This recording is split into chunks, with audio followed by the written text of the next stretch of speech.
उदयो यो लङ्कायां सोऽस्तमयः सवितुरेव सिद्धपुरे मध्याहो यवकोट्यां रोमकविषये अर्धरात्रः शातः। यह लाइन है आर्यभट्टीय गोलापाद के अध्याय 13 से। अर्थात जब लंका में सूर्योदय होता है तब सिद्धपुर में सूर्यास्त हो जाता है। यवकोटि में मध्याह तथा रोमक प्रदेश में अर्धरात्रि होती है। जी हाँ, आप सही समझे। आज की इस वीडियो में हम बात करने वाले हैं महान प्राचीन वैज्ञानिक आर्यभट्ट के बारे में। आर्यभट्ट का जन्म ईसवी सन 476 में कुसुमपुर पटना में हुआ था। उनकी जन्मतिथि को लेकर कुछ मतभेद हैं, लेकिन अधिकांश इतिहासकार 476 ईस्वी को ही स्वीकार करते हैं। यह सम्राट विक्रमादित्य द्वितीय के समय हुआ था। इनके शिष्य प्रसिद्ध खगोलविद वराह मिहिर थे। आर्यभट्ट ने नालंदा विश्वविद्यालय से शिक्षा प्राप्त कर मात्र 23 वर्ष की आयु में आर्यभट्टीय नामक एक ग्रंथ लिखा था। उनके इस ग्रंथ की प्रसिद्ध और स्वीकृत के चलते राजा बुद्धगुप्त ने उनको नालंदा विश्वविद्यालय का प्रमुख बना दिया था। आर्यभट्ट के बाद लगभग 875 ईस्वी में आर्यभट्ट द्वितीय हुए, जिन्होंने ज्योतिष पर महासिद्धांत नामक ग्रंथ लिखा था। आर्यभट्ट द्वितीय गणित और ज्योतिष दोनों विषयों के आचार्य थे। इन्हें लघु आर्यभट्ट भी कहा जाता है। सर्वप्रथम आर्यभट्ट ने ही सैद्धांतिक रूप से यह सिद्ध किया था कि पृथ्वी गोल है और उसकी परिधि अनुमातः 24,835 मील है और यह अपनी धुरी पर ही घूमती है, जिसके कारण दिन और रात होते हैं। इसी तरह अन्य ग्रह भी अपनी धुरी पर घूमते हैं, जिनके कारण सूर्य और चंद्र ग्रहण होते हैं। आर्यभट्ट के बौलिश सिद्धांत, सूर्य चंद्रमा ग्रहण के सिद्धांत, रोमक सिद्धांत और सूर्य सिद्धांत विशेष रूप से महत्वपूर्ण है। आर्यभट्ट द्वारा निश्चित किया वर्षमान टोलमी की तुलना में अधिक वैज्ञानिक है।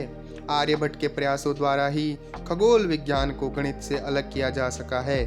बीज गणित में सबसे पुराना ग्रंथ आर्यभट्ट का है। आर्यभट्ट ने दशमलव प्रणाली का विकास किया। उन्होंने सबसे पहले पाई की कीमत निश्चित की और उन्होंने ही सबसे पहले साइन के कोष्टक दिए। गणित के जटिल प्रश्नों को सरलता से हल करने के लिए उन्होंने ही समीकरणों का आविष्कार किया। बीज गणित में उन्होंने कई संशोधन संवर्धन किए और गणित ज्योतिष का आर्य सिद्धांत प्रचलित किया। वृद्धावस्था में आर्यभट्ट ने आर्यभट्ट सिद्धांत नामक ग्रंथ की रचना की। इस ग्रंथ में रेखा गणित, वर्गमूल, घनमूल जैसी गणित की कई बातों के अलावा खगोल शास्त्र की गणनाएं और अंतरिक्ष से संबंधित बातों का भी समावेश है। आज भी हिंदू पंचांग तैयार करने में इस ग्रंथ की मदद ली जाती है। आर्यभट्ट के सिद्धांत पर भास्कर प्रथम ने टीका लिखी। भास्कर के 3 अन्य महत्वपूर्ण ग्रंथ हैं: महाभास्करीय, लघु भास्करीय एवं भाष्य। खगोल और गणित शास्त्र, इन दोनों क्षेत्र में उनके महत्वपूर्ण योगदान के स्मरण भारत के प्रथम उपग्रह का नाम आर्यभट्ट रखा गया था। आर्यभट्ट ने सूर्य से विविध ग्रहों की दूरी के बारे में बताया है। वह आजकल के माप से मिलता जुलता है। आज पृथ्वी से सूर्य की दूरी लगभग 15 करोड़ किलोमीटर मानी जाती है। इसे एस्ट्रोनॉमिकल यूनिट कहा जाता है। आर्यभट्ट उन पहले व्यक्तियों में से थे जिन्होंने बीजगणित अलजेब्रे का प्रयोग किया। आपको यह जानकर हैरानी होगी कि उन्होंने अपनी प्रसिद्ध रचना आर्यभट्टीय गणित की पुस्तक को कविता के रूप में लिखा था। यह प्राचीन भारत की बहुचर्चित पुस्तकों में से एक है। इस पुस्तक में दी गई ज़्यादातर जानकारी खगोल शास्त्र और गोलीय त्रिकोणमिति से संबंध रखती है। आर्यभट्टीय में अंकगणित, बीजगणित और त्रिकोणमिति के 33 नियम भी दिए गए हैं। आर्यभट्ट के कार्यों की जानकारी उनके द्वारा रचित ग्रंथों से मिलती है। इस महान गणितज्ञ ने आर्यभट्टीय, दशगीतिका, तंत्र और आर्यभट्ट सिद्धांत जैसे ग्रंथों की रचना की थी। विद्वानों में आर्यभट्ट सिद्धांत के बारे में बहुत मतभेद हैं। ऐसा माना जाता है कि आर्यभट्ट सिद्धांत का 7वीं सदी में व्यापक उपयोग होता था। संप्रति में इस ग्रंथ के केवल 34 श्लोक ही उपलब्ध हैं। और इतना उपयोगी ग्रंथ लुप्त कैसे हो गया, इस विषय में भी विद्वानों के पास कोई निश्चित जानकारी नहीं है। आर्यभट्टीय उनके द्वारा किए गए कार्यों का प्रत्यक्ष विवरण प्रदान करता है। ऐसा माना जाता है कि आर्यभट्ट ने स्वयं इसे यह नाम दिया होगा, बल्कि बाद के टिप्पणीकारों ने आर्यभट्टीय नाम का प्रयोग किया होगा। इसका उल्लेख भी आर्यभट्ट के शिष्य भास्कर प्रथम ने अपने लेखों में किया है। इस ग्रंथ को कभी कभी आर्य सत अष्ट अर्थात आर्यभट्ट के 108 जो कि उनके पाठ में छंदों की संख्या है के नाम से भी जाना जाता है। आर्यभट्टीय में वर्गमूल, घनमूल, समांतर श्रेणी तथा विभिन्न प्रकार के समीकरणों का वर्णन है। वास्तव में यह ग्रंथ गणित और खगोल विज्ञान का एक संग्रह है। आर्यभट्टीय के गणितीय भाग में अंकगणित, बीजगणित, सरल त्रिकोणमिति और गोलीय त्रिकोणमिति शामिल है। सतत भिन्न द्विघात समीकरण, घात श्रृंखला के योग और ज्याओं की एक तालिका शामिल है। आर्यभट्टीय में कुल 108 छंद हैं, साथ ही परिचयात्मक 13 अतिरिक्त हैं। यह 4 पदों अथवा अध्यायों में विभाजित है। आर्य सिद्धांत खगोलीय गणनाओं के ऊपर एक कार्य है। जैसा कि ऊपर बताया जा चुका है, यह ग्रंथ अब लुप्त हो चुका है और इसके बारे में हमें जो भी जानकारी मिलती है वो या तो आर्यभट्ट के समकालीन वराहमिहिर के लेखनों से और टिप्पणीकारों जैसे ब्रह्मगुप्त और भास्कर प्रथम आदि के कार्यों और लेखों से हमें इस ग्रंथ के बारे में जो भी जानकारी उपलब्ध है उसके आधार पर ऐसा प्रतीत होता है कि यह कार्य पुराने सूर्य सिद्धांत पर आधारित हैं और आर्यभट्टीय के सूर्योदय की अपेक्षा इसमें मध्यरात्रि दिवस गणना का उपयोग किया गया है। इस ग्रंथ में ढेर सारे खगोलीय उपकरणों का भी वर्णन है। इनमें मुख्य है शंकु यंत्र, छाया यंत्र, संभवतः कोणमापी उपकरण, धनुर्यंत्र, चक्र यंत्र, एक बेलनाकार छड़ी, यष्टि यंत्र, छड़ यंत्र और जल घड़ियाँ। उनके द्वारा कृत एक तीसरा ग्रंथ भी उपलब्ध है, पर यह मूल रूप में मौजूद नहीं है, बल्कि अरबी अनुवाद के रूप में अस्तित्व में है, अल तनफ या अल नफ। यह ग्रंथ आर्यभट्ट के ग्रंथ का एक अनुवाद के रूप में दावा प्रस्तुत करता है, परंतु इसका वास्तविक संस्कृत नाम अज्ञात है। यह फारसी विद्वान और इतिहासकार अबू रेहान अल बिरूनी द्वारा उल्लेखित किया गया है। आर्यभट्ट का भारत और विश्व के गणित और ज्योतिष सिद्धांत पर गहरा प्रभाव पड़ा है। भारतीय गणितज्ञों में सबसे महत्वपूर्ण स्थान रखने वाले आर्यभट्ट ने 120 आर्य छंदों में ज्योतिष शास्त्र के सिद्धांत और उससे संबंधित गणित को सूत्र रूप में अपने प्रसिद्ध ग्रंथ आर्यभट्टीय में प्रस्तुत किया है। उन्होंने गणित के क्षेत्र में महान आर्किमिडीज से भी अधिक सटीक पाई के मान को निरूपित किया और खगोलीय विज्ञान के क्षेत्र में सबसे पहली बार यह घोषित किया गया कि पृथ्वी स्वयं अपनी धुरी पर घूमती है। स्थान मूल्य अंक प्रणाली आर्यभट्ट के कार्यों में स्पष्ट रूप से विद्यमान थी। हालांकि उन्होंने शून्य दर्शाने के लिए किसी प्रतीक का प्रयोग नहीं किया, परंतु गणितज्ञ ऐसा मानते हैं कि रिक्त गुणांक के साथ 10 की घात के लिए एक स्थान धारक के रूप में शून्य का ज्ञान आर्यभट्ट के स्थान मूल्य अंक प्रणाली में निहित था। यह हैरान और आश्चर्यचकित करने वाली बात है कि आजकल के उन्नत साधनों के बिना ही उन्होंने लगभग 1500 साल पहले ही ज्योतिष शास्त्र की खोज की। जैसा कि हम पहले ही बता चुके हैं, कोपरनिकस 1473 से 1543 ईस्वी द्वारा प्रतिपादित सिद्धांत की खोज आर्यभट्ट 1000 वर्ष पहले ही कर चुके थे। इस महान गणितज्ञ के अनुसार किसी वृत्त की परिधि और व्यास का संबंध 62,832 अनुपात 20,000 आता है, जो 4 दशमलव स्थान तक शुद्ध है।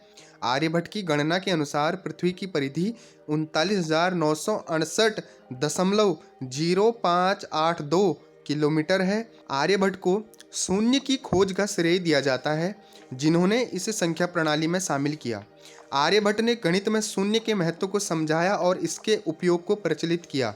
यह एक महत्वपूर्ण क्रांतिकारी बदलाव था, क्योंकि इससे पहले भारतीय गणित में शून्य की अवधारणा नहीं थी। उन्होंने शून्य को केवल एक खाली जगह के रूप में नहीं बल्कि एक संख्या के रूप में भी परिभाषित किया। उन्होंने ऋणात्मक संख्याओं का भी उपयोग किया, जो उस समय गणित में एक और नया विचार था। आज शून्य का उपयोग स्थानीय मान प्रणाली, ऋणात्मक संख्याएं, अलजेब्रा, खगोल विज्ञान जैसी कई विषयों में किया जा रहा है। शिक्षा प्रणाली, उनकी शिक्षण विधियों ने बाद के वैज्ञानिकों को प्रेरित किया और भारत में शिक्षा प्रणाली को विकसित करने में मदद की। विज्ञान और गणित, उनके गणितीय और खगोलीय खोजों ने वैज्ञानिक क्रांति में योगदान दिया और आधुनिक विज्ञान और गणित की नींव रखी। उनकी रचना आर्यभट्टीय में दशमलव संख्या प्रणाली का उल्लेख मिलता है, जिसमें उन्होंने संख्याओं को लिखने के लिए 10 अंकों 0 से 9 का उपयोग किया था। उन्होंने शून्य को भी एक अंक के रूप में स्वीकार किया और इसका प्रयोग संख्याओं को लिखने में किया। आर्यभट्ट ने दशमलव संख्याओं के साथ गणना करने के लिए भी कई तरीके विकसित किए, जैसे कि जोड़, घटाव, गुणा और भाग। उन्होंने वर्गमूल और घनमूल निकालने के लिए भी दशमलव पद्धति का उपयोग किया। आर्यभट्ट के योगदान ने दशमलव पद्धति को भारत में लोकप्रिय बनाने में महत्वपूर्ण भूमिका निभाई। यह प्रणाली बाद में अरबों द्वारा अपनाई गई और 10वीं शताब्दी तक यूरोप में भी फैल गई। आज दशमलव पद्धति दुनिया भर में सबसे अधिक इस्तेमाल होने वाली संख्या प्रणाली है। आर्यभट्ट का योगदान त्रिकोणमिति को एक विकसित गणितीय विषय के रूप में स्थापित करने में बहुत महत्वपूर्ण रहा है। उनकी रचना आर्यभट्टीय में त्रिकोणमिति की कई महत्वपूर्ण अवधारणाओं का उल्लेख मिलता है, जैसे साइन, किसी समकोण त्रिभुज में आधार की लंब की परिक्रमा का अनुपात कर्ण से। कोसाइन, किसी समकोण त्रिभुज में आधार की परिक्रमा का अनुपात कर्ण से। आर्यभट्ट ने त्रिकोणों को हल करने के लिए कई सूत्र भी विकसित किए, जिनमें ज्या सूत्र और कोज्या सूत्र शामिल है। उन्होंने त्रिभुजों के क्षेत्रफल और परिमाप की गणना के लिए भी तरीके विकसित किए। उनकी रचना आर्यभट्टीय में साइन फलों की एक तालिका शामिल है, जिसे आर्यभट्ट की साइन तालिका के नाम से भी जाना जाता है। यह तालिका 0 से 90 डिग्री तक के कोणों के लिए साइन फल प्रदान करती है। उन्होंने साइन फल निकालने के लिए एक नई विधि विकसित की, जिसे अंतर विधि कहा जाता है। यह विधि पिछले कोणों के साइन फल का उपयोग करके अगले कोण का साइन फल निकालने पर आधारित है। आर्यभट्ट का योगदान अंकगणित में भी बहुत रहा है और महत्वपूर्ण और क्रांतिकारी रहा है। उन्होंने गणित को नए दृष्टिकोण से देखा और कई महत्वपूर्ण सिद्धांतों और तकनीकों का विकास किया, जिसमें शून्य की अवधारणा, संख्याओं का वर्गमूल और घनमूल, दशमलव पद्धति, एकल चर द्विघात समीकरण का समाधान, दशमलव स्थानों तक पाई का मान आदि शामिल है। आज भी कई विशेषज्ञ आर्यभट्ट का गणित में योगदान की सराहना करते हैं और उनके दिए गए नियमों की मदद लेते हैं। आर्यभट्ट का गणित में योगदान सर्वोपरि रहा है। उन्हें भारतीय गणित का पिता भी कहा जाता है। आर्यभट्ट का योगदान खगोल शास्त्र में अत्यंत महत्वपूर्ण रहा है। पृथ्वी की घूर्णन गति के पहले वैज्ञानिकों में से एक थे, जिन्होंने यह माना था कि पृथ्वी अपनी धुरी पर घूमती है। उन्होंने अपनी रचना आर्यभट्टीय में इस विचार का उल्लेख किया था, जो 499 ईस्वी में लिखी गई थी। उस समय यह व्यापक रूप से माना जाता था कि पृथ्वी स्थिर है और आकाश घूमता है। उनके इस विचार को क्रांतिकारी माना जाता था और इसे वैज्ञानिक समुदाय में काफ़ी विरोध का सामना करना पड़ा था, जिसमें आर्यभट्ट ने अपने तर्क दिए। आर्यभट्ट के तर्क थे, तारों की गति, यदि पृथ्वी घूमती नहीं है तो तारे पूर्व से पश्चिम की ओर गति करने चाहिए। दूसरा तर्क दिया, दिन और रात, यदि पृथ्वी घूमती नहीं है तो पृथ्वी के सभी हिस्सों पर दिन और रात एक साथ होने चाहिए। लेकिन हम देखते हैं कि पृथ्वी के कुछ हिस्सों में दिन होता है जबकि अन्य हिस्सों में रात होती है, और यह तभी संभव है जब पृथ्वी अपनी धुरी पर घूम रही हो। तीसरा तर्क आर्यभट्ट जी देते हैं गिरते हुए पिंड का। यदि पृथ्वी घूमती नहीं है तो गिरते हुए पिंड पृथ्वी के पूर्वी भाग में पश्चिम की ओर गिरेंगे, लेकिन हम देखते हैं कि गिरते हुए पिंड पृथ्वी के केंद्र की ओर गिरते हैं। यह तभी संभव है जब पृथ्वी अपनी धुरी पर घूम रही हो। सौरमंडल को समझने में आर्यभट्ट का योगदान बेहद महत्वपूर्ण और अद्वितीय रहा है। उनके समय में खगोल शास्त्र को समझने के तरीके काफ़ी सीमित थे, लेकिन उन्होंने अपनी गहरी वैज्ञानिक दृष्टि और गणनाओं से कई महत्वपूर्ण सिद्धांत प्रस्तुत किए। आइए कुछ प्रमुख सिद्धांतों पर यहाँ पे नज़र डालते हैं। जैसे पृथ्वी का घूर्णन। आर्यभट्ट ने यह बताया कि पृथ्वी अपनी धुरी पर घूमती है, जिससे दिन और रात होते हैं। यह एक क्रांतिकारी विचार था, क्योंकि उस समय यह माना जाता था कि सूर्य पृथ्वी के चारों ओर घूमती है। दूसरी, ग्रहों की गति। उन्होंने ग्रहों की गति का अध्ययन किया और उनकी कक्षाओं की गणना की। उन्होंने बताया कि ग्रह अंडाकार कक्षाओं में चलते हैं, उनकी गति सूर्य के चारों ओर होती है। आर्यभट्ट ने पृथ्वी की परिधि का सटीक मापन किया।